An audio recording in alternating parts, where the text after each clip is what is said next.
سبحان اللہ وبحمدہ عدد خلقہ ورضا نفسہ وزنة عرشہ ومداد کلماتہ. سبحان اللہ، پاک ہے اللہ، وبحمدہ، اور اس کی تعریف کے ساتھ، یعنی میں اس کی پاکی بیان کرتی ہوں. عدد خلقہ، اس کی مخلوق کی تعداد کے مطابق، کے برابر. عدد گنتی، تعداد. خلق بمعنی مخلوق، یعنی جتنی اس کی مخلوق ہے، اس کی جتنی تعداد ہے، جتنی اس کی کریشن ہے، ان سب کی تعداد کے برابر، گنتی کے برابر. وردا، اور رضامندی، نفس ہی، اس کی نفس کی، یعنی اس کے نفس کی یا اللہ تعالی کی ذات جس چیز پہ راضی ہے اور جتنی تعریف پہ راضی ہے اتنی تعریف کرتی ہوں. وزنت عرش ہی، اور اس کے عرش کے وزن کے برابر، یعنی جس عرش پر اللہ تعالی متمکن ہے اس کا جتنا وزن ہے ہم تو اس کا احاطہ بھی نہیں کر سکتے، اس کے برابر. ومداد، اور سیاہی، کلمات ہی، اس کے کلمات کے لکھنے کی. یعنی قرآن پاک میں آتا ہے کہ اگر سارے سمندر سیاہی بن جائیں اور اتنے ہی اور بھی، اور سارے درخت قلمیں بن جائیں اور اللہ کے کلمات، اس کی تعریف لکھی جانے لگے تو سارے سمندر خشک ہو جائیں، لیکن اللہ کی باتیں کبھی ختم نہ ہوں.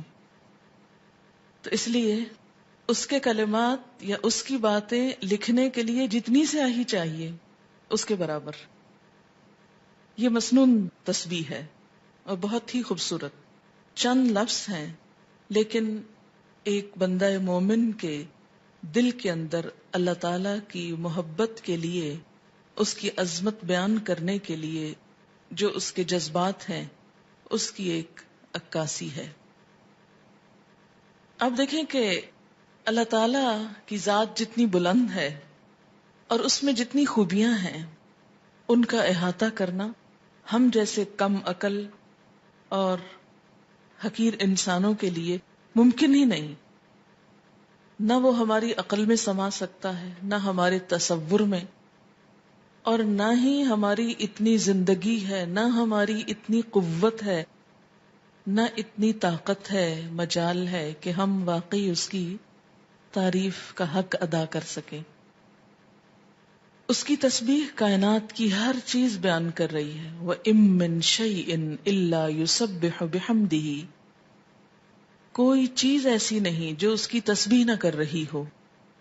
وَلَٰكِن لَّا تَفْقَهُونَ تَسْبِيحَهُمْ، لیکن تم ان کی تسبیح کو سمجھتے نہیں ہو.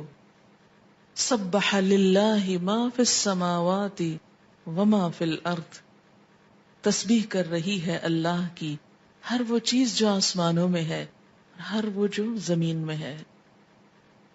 جب ہر چیز اس کی تسبیح میں لگی ہوئی ہے تو میری زبان اس کی تسبیح سے خالی کیوں رہے؟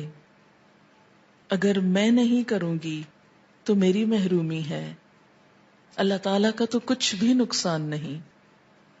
بے شمار فرشتے صرف پیدا ہی اس لیے ہوئے ہیں کہ وہ اللہ کی تسبیح بیان کریں، اس کی تعریف بیان کریں. اس لیے تسبیح کرنا سراسر خود انسان کے اپنے فائدے کے لیے ہے. اس طرح انسان باقی کائنات کا ہم نوا ہو جاتا ہے. جس ذات سے جتنی محبت ہوتی ہے اس کے لیے الفاظ کا چناؤ اتنا ہی مشکل کام ہوتا ہے، اور اللہ کی تعریف کے لیے الفاظ کا چناؤ ہم عام انسانوں کے بس میں نہیں. اس لیے ہمیں لازمی طور پر سہارا لینا ہے نبی صلی اللہ علیہ وسلم کے الفاظ کا. تو آپ نے جو الفاظ سکھائے مسنون بھی ہیں اور بہت جامع بھی ہیں. آپ صلی اللہ علیہ وسلم کی یہ خصوصیت تھی کہ انما اوتیت جوامع الکلم، مجھے جامع کلمات عطا کیے گئے ہیں. آپ صلی اللہ علیہ وسلم کی گفتگو کی ایک خوبی تھی کہ کم الفاظ میں بڑی بات کہہ سکتے تھے. تو یہاں بہت کم الفاظ میں بہت خوبصورت طریقے سے اللہ تعالی کی تسبیح بیان کی گئی ہے. تو جب بھی آپ دعا مانگنے لگیں تو اس سے پہلے اگر یہ چند لفظ بول لیں تو دعا کا وزن اور قبولیت اور اس کی خوبصورتی بڑھ جائے گی. اب دیکھیں کہ دعا کے شروع میں اور آخر میں تسبیح پڑھنا اور درود شریف پڑھنا یہ ایسا ہی ہے کہ جیسے کسی کو کچھ دینے کے لیے آپ ایک خوبصورت جیسے گفٹ پیپر ہوتا ہے یا اچھا کوئی برتن ہو سکتا ہے یا کوئی بھی چیز جس میں آپ کوئی چیز ڈال کر دے رہے ہیں. مثلا آپ نے ایک خوبصورت خط لکھا اور گندے سے انویلپ میں ڈال کے دے دیں تو وہ تاثر کیسا ہوتا ہے؟ درست نہیں ہوتا.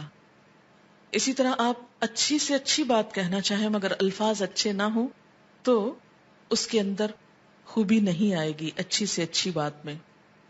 تو الفاظ کا اچھا چناؤ اور دعاؤں کے آگے پیچھے اللہ کی تسبیح یہ بہت ہی ضروری ہے اور بہت مفید ہے، اور اس سے بڑھ کر جامع الفاظ کم ہی ملیں گے آپ کو. اس لیے ان کو یاد بھی کر لیجئے اور عادت بھی بنا لیجئے. اب اس شعور کے ساتھ جو کچھ ہم نے اس کا معنی سمجھا ہے، مثلاً عدد خلقی ہی، تو آپ سوچئے ذرا کہ اس کی مخلوق کی گنتی.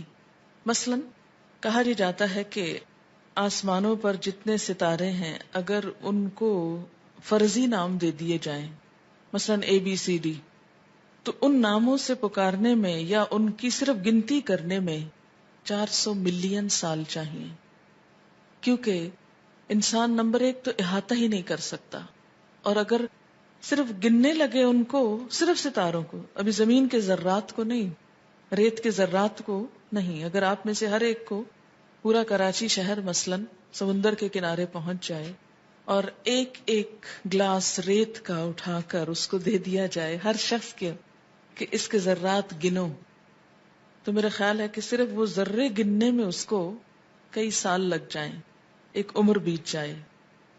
تو ہم نہ تو یہ ذرات گن سکتے ہیں، نہ یہ ستارے گن سکتے ہیں، اور نہ ہی ہماری اتنی عمر ہے. تو یہ ایک تسبیح لے کے اگر ہم چند دفعہ سبحان اللہ کہہ بھی دیتے ہیں تو اس سے حق نہیں ادا ہوتا. سارا دن بھی بیٹھ کے تسبیح پڑھیں تو مت کبھی سوچیں کہ ہم بڑے عبادت گزار ہو گئے اور بہت کچھ کر لیں. کچھ نہیں کیا.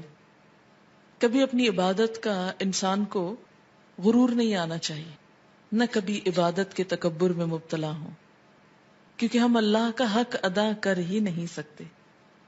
تو پھر جب انسان یہ کہتا ہے عدد خلق ہی، تو گویا وہ سب کچھ گنا گیا جو آپ ویسے نہیں گن سکتے. لیکن شرط یہ کہ دل سے کہیں عدد خلق ہی ورضا نفس ہی، اتنی تسبیح جس پہ وہ راضی ہو جائے. بس مجھے اس کو راضی کرنا ہے. میں جب تک تسبیح کروں گا جب تک وہ راضی ہو جائے، اس کی رضا کے برابر. وزنۃ عرش ہی، اور وزن میں اس کا عرش، اس سے وزنی کوئی چیز نہیں، اور اس کے کلمات لکھنے کی سیاہی کے برابر. وہ کتنی ہے اس کا احاطہ بھی ہم نہیں کر سکتے. اب آپ دیکھیں لیکوڈ بھی آ گیا اور ایبسٹریکٹ چیز بھی آ گئی اور ٹھوس چیز بھی آ گئی، یعنی ہر چیز کا ایک طرح سے احاطہ کیا گیا. اب اس تصور کے ساتھ تسبیح پڑھی. سبحان اللہ و بحمدہ عدد خلقہ ورضا نفسہ وزنۃ عرشہ ومداد کلماتہ